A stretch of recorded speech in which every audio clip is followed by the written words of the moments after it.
Hello, pilots of the internet. Welcome to Power Up. In this video, I am teaching you how to fold one of my favorite paper airplanes that works with the 4.0. And you can see why I love this plane so much. I mean, look at those beautiful fins. And even better than that, this plane is not that hard to fold.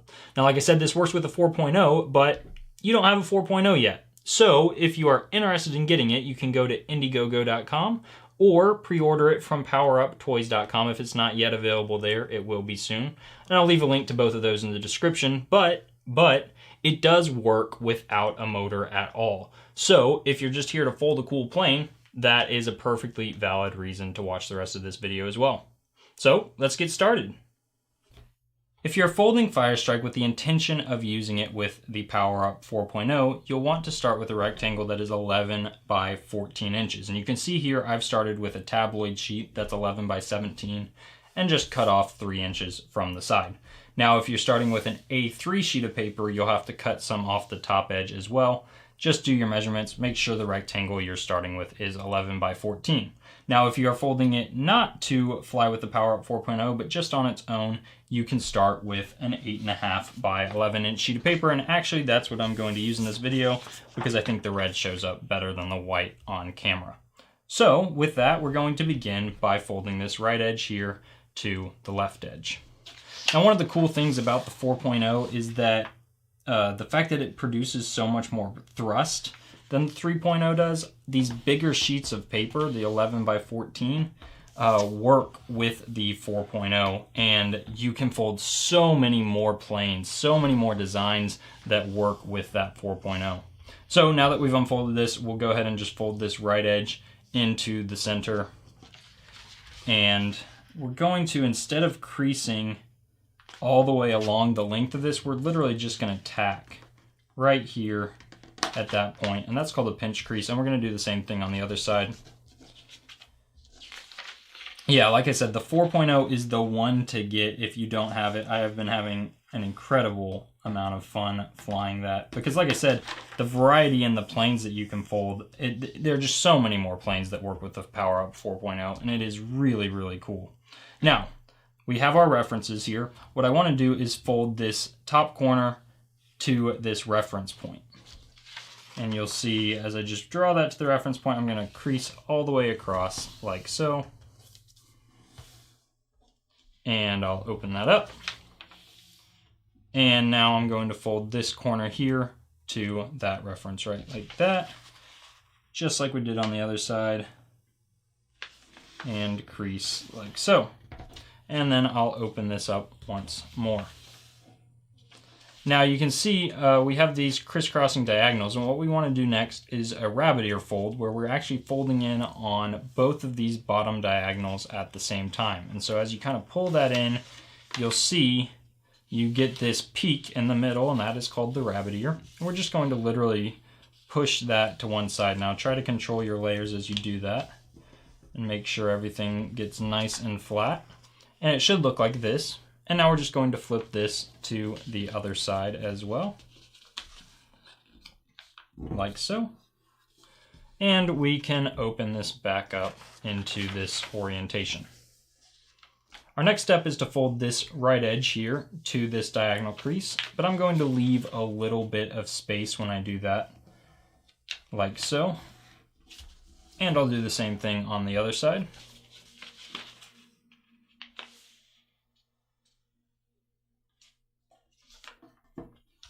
Okay, and this next step is just a little bit tricky, but we're folding from this point right here where our central crease intersects the top edge down to this point here.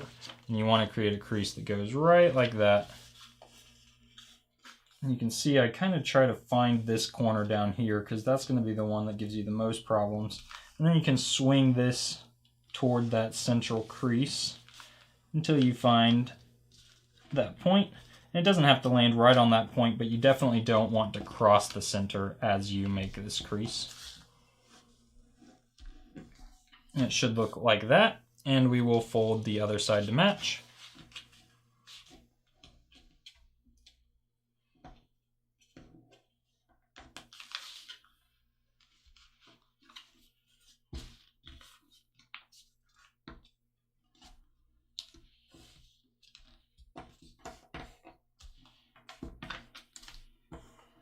And there you go. Now we're going to fold our rabbit ear again, and you can see it's going to have a slightly new shape now that we have folded those in. And you can see we have this standing section, and now we want to perform what is called a squash fold. So basically I'm going to put my thumb inside that pocket and tap on this top spine and help to open that pocket up and collapse it like so, landing that central crease on the center crease of the layer below it. Okay, and now I'll fold this portion over to the left. And what I want to do now is fold this edge here to land on our center crease.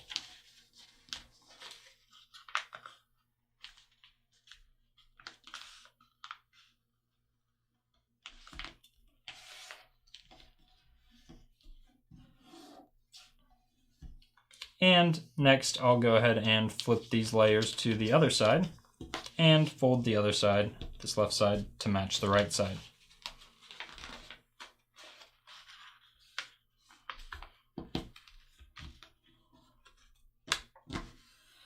Okay, this next step is just a little bit tricky. I'm going to go ahead and perform it, and then I'll explain exactly what I did. But to do it, I'm going to go ahead and rotate the plane because I like to work at it from an angle similar to this. So like I said, I'm going to perform a step, and then I'll explain to you exactly what my rationale was for folding it the way that I did.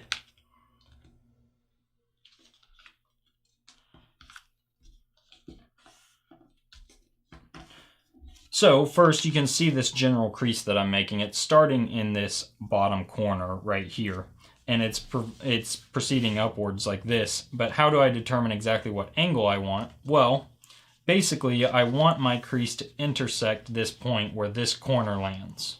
And I know folding that's a little bit tricky because you have to find this corner before making your full crease, but that is the idea. Those are your references, this bottom corner and that point right there. And maybe even working with it on top of that will help you figure that out easier. So let's do that on the other side as well. And I'll bring this layer on top as I'm working. And you can see I'm pulling back and looking for that corner right there and aiming for this corner back here.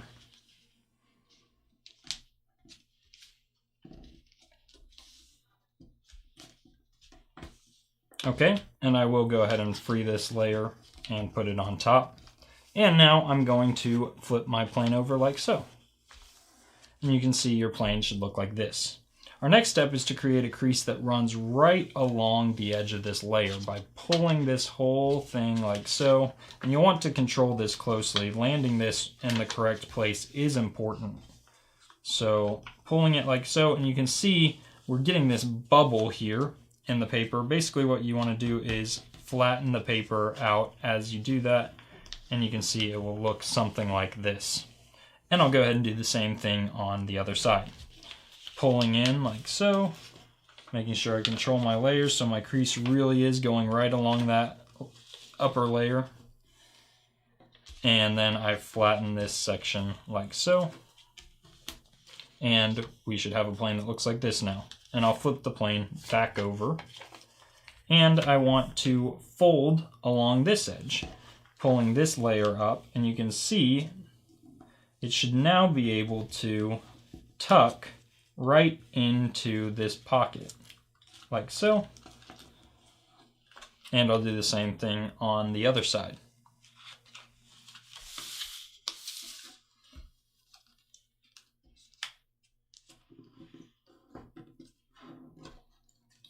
And tuck it in. Okay, and now I'm going to get these layers right, like that, and I want to tuck this in behind all the other layers, and it's going to create a crease that goes right from that point to that point.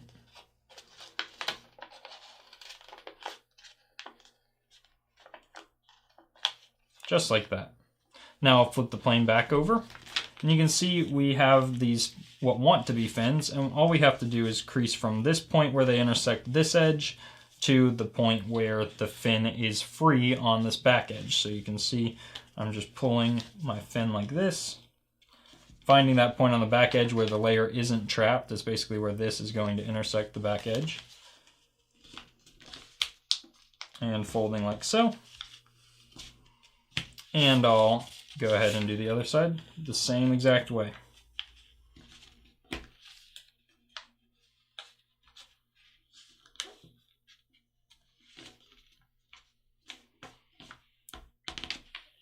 Okay, and now we can go ahead and fold our plane in half on our existing center crease.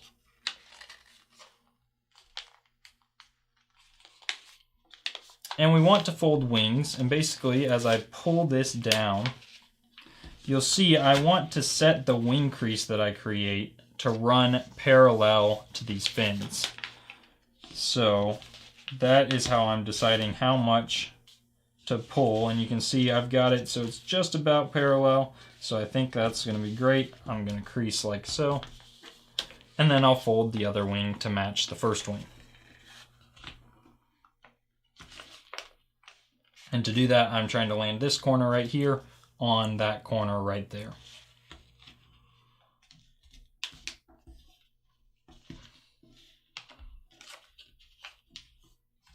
Okay, and now the last step here is I just want to fold little fins on the outer edge of the plane right here, or the wing, and I'm going to fold it up like so. And again, I want this crease that I'm creating to be parallel to my fin crease. And I think I've got mine a little too wide on the bottom, so I'll pull it in like so. And then once I've done one, I can flip it over and fold the other side to match the first side.